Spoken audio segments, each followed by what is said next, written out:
আসসালামু আলাইকুম বন্ধুরা, সবাইকে সিস্টার্স কিচেনে স্বাগতম। আবার একটি নতুন রেসিপি নিয়ে আপনাদের মাঝে চলে এসেছি।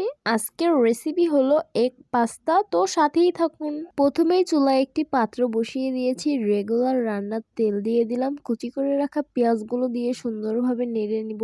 দেশি মুরগির 2টা ডিম দিয়ে দিব।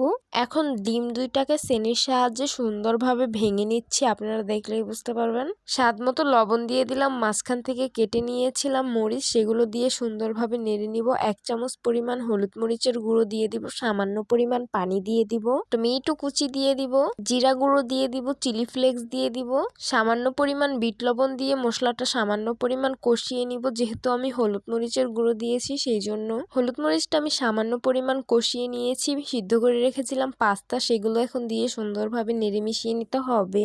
এই তো সুন্দরভাবে মিশিয়ে নিয়েছি। এখন পরিমাণ মতন টমেটো কেচাপ দিয়ে দিব, তারপর আবারও সুন্দরভাবে নেড়ে মিশিয়ে নিতে হবে। পাস্তা রান্না করতে বেশি সময় লাগে না, দেখতেই পারছেন অর্ধেক হয়ে গেছে। এখন ধনিয়া পাতা কুচি দিয়ে আবারও সুন্দরভাবে নেড়ে মিশিয়ে নিতে হবে। এই তো আমার পাস্তাটা এখন একদম রেডি, এখন নামিয়ে সার্ভ করে নিব।